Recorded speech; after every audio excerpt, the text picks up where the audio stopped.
Jawab amin itu suatu doa. Iya, aminkan ada orang ajak berdoa itu demi keselamatan kita semua. Sekali lagi, biar Abdul kompak rame aminnya.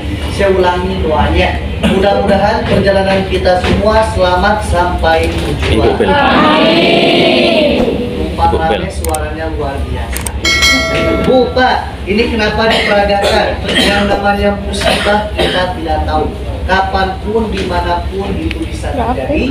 Beruntun dari mulai bulan 11, 12 musibah lagi beruntun. Kebakarannya kapal, tenggelam, kebakarannya, adapun hal-hal yang tidak diinginkan, mobil jatuh dari kapal. Musibah kita gak ada yang tahu. Maka dari itu ini alat keselamatan. Semua kapal wajib diperagakan yang secara langsung saksikan para penumpang. Yang pertama, kenali dulu di mana letak penyimpanan baju ini. Ibu berada di luar, samping kiri kanan belakang tidak ada alat keselamatan. Semuanya alat keselamatan di dalam ruangan. Contoh misal ruangan ini, ekonomi ini box warna merah, ini gak dikunci. Memang tidak boleh dikunci, kapanpun kita bisa ambil. Tata cara pemakaian ada di gambar. Mana gambar? Oh, gambar saya. Itu 5 gambar menggunakan ikatan tali tahun 90-an.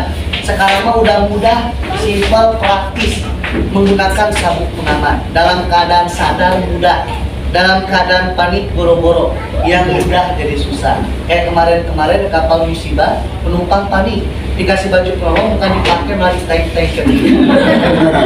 Yang lucunya Pak Bu, yang pakai ikatan tali, bukan tangan dimasukin malah kaki yang dimasukin. Ingat, kalau kaki dimasukin, ibu bapaknya buruk ke laut, bukan kelihatan kepala malah kaki yang dimasukin.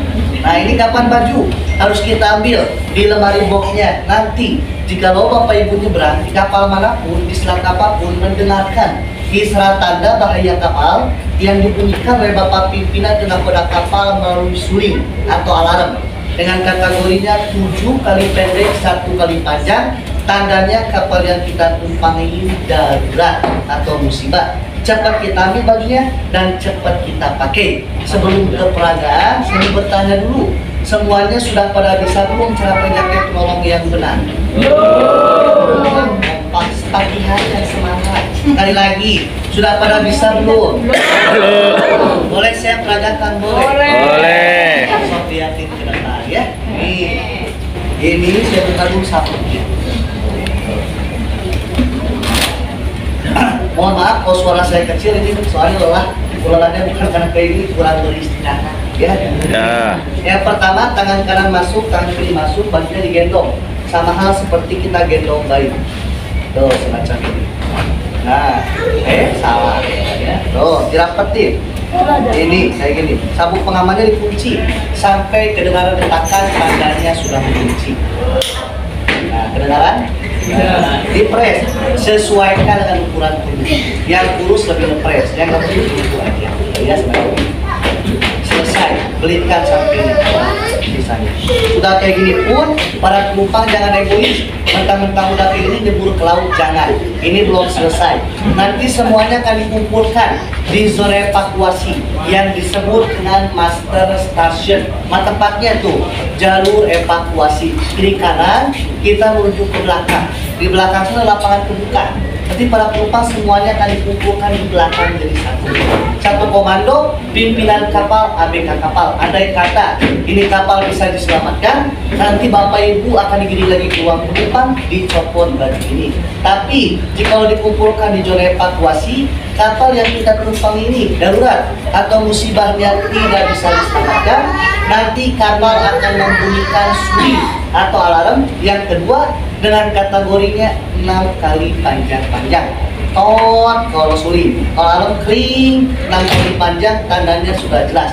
Kapal yang kita tumpangi ini darurat atau musibah tidak bisa diselamatkan. Para penumpang, kru kapal, semuanya wajib meninggalkan kapal dengan cara loncat ke laut. Cuman ingat, ketinggian kapal variatif. Kayak Pezoy, di atas ke bawah tingginya 12 meter. Bisa dibayangin, Pak, salah loncat patah akibatnya. Yang udah apa? Kaki patah, jatuh pingsan, tidak jarang para penumpang meninggal dunia. Kebanyakan tidak tahu tata cara loncat ke laut yang benar. Saya mau nanya, semuanya udah pada bisa belum cara loncat ke laut yang benar? Belum. Boleh saya peragakan di laut, boleh? Ini yang bilang boleh keterlaluan. Kapalnya udah jalan. Kalau saya loncat ke laut yang ada ketinggalan. Ibu, saya masih bujang. Kasihan saya belum nikah. Sebagai contoh mah di sini aja gak usah ke laut. Ya, yang penting tahu ilmunya, ambil manfaatnya. Sebelum loncat ingat kaki dan kita lebarkan dirapatkan kaki atau silakan kaki untuk memecah yang namanya air laut. Baju pelampung dipegang pakai tangan kanan. Kenapa dipegang? Untuk menjaga bantalan busa agar tidak menghantam dagu. Bahaya kalau nggak dipegangin. Jadi apa? Dagu lebam, gigi patah dipegang pakai tangan kanan. Nanti tutup mulut sama hidung pakai tangan kiri agar air laut tidak banyak kita hirup. Pandangan luruskan ke depan lalu loncat ke laut. Itu trik tata cara loncat ke laut yang benar. Kalau di laut jauhi kapal. Jangan nempel di kapal yang musibah. Kenapa? Takutnya kapalnya mengalami karam tenggelam, bapak ibu bisa kesedot walaupun pakai baju ini. Jadi jauhi di kapal.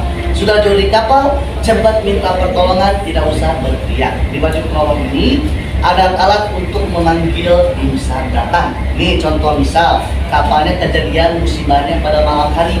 Inilah bantunya, satu buah lampu. Kena air laut kebakar, tinggal ditarik. Nanti dia akan menyala. Nyalanya bukan neon, nyalanya pucat kicir kalau bahasa Jerman ya. Kalau bahasa Indonesianya mah kedap-kedip. Acungi lampunya.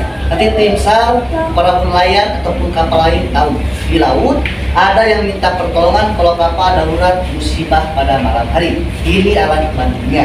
Kalau siang hari mah bantunya. Nih alat bantunya satu buah peluit. Kalau mana peluit? Oh ini.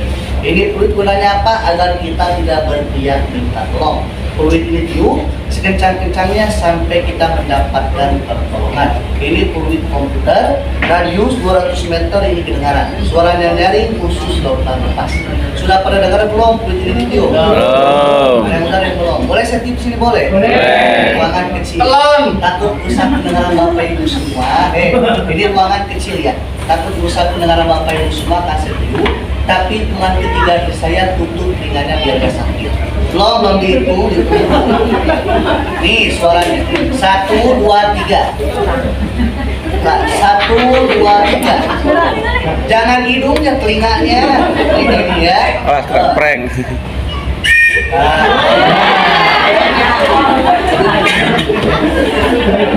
Pagi hari cemberut ada sambil hiburan yang sebenarnya alhamdulillah semuanya bisa tertawa berarti semuanya sehat. Mudah-mudahan dijauhkan di virus Cocorobel ya. Yang namanya peluit ditiup kencang-kencang belum seberapa ini suaranya, terus tiup sampai kita mendapatkan pertolongan besar. Tapi ingat, sudah ditolong, peluit ini jangan ditiup terus berisi. Paham semuanya? Paham? Ini penumpang rame gak ada suara. Ibu, bapak 5 orang gak bilang paham, saya pulang lagi. Sekali lagi saya tanya, paham semua? Paham? Ya, yang belum paham jawab paham aja biar gak capek ulang. Lihat tanda tangan, keluar uang makan saya. Ini mudah-mudahan jadi simbol peraga. Jangan sampai kita memakainya gak bosan. Ajak penumpang berdoa. Kita berdoa, mudah-mudahan perjalanan kita semua selamat sampai tujuan. Amin. Bilang amin sampai rumah rezekinya ditambah luas lagi. Amin. Yang pertama keselamatan ibu. Ini cuaca kurang bersahabat, mulai goyang. Jangan memaksakan diri keluar atau di luar ruangan.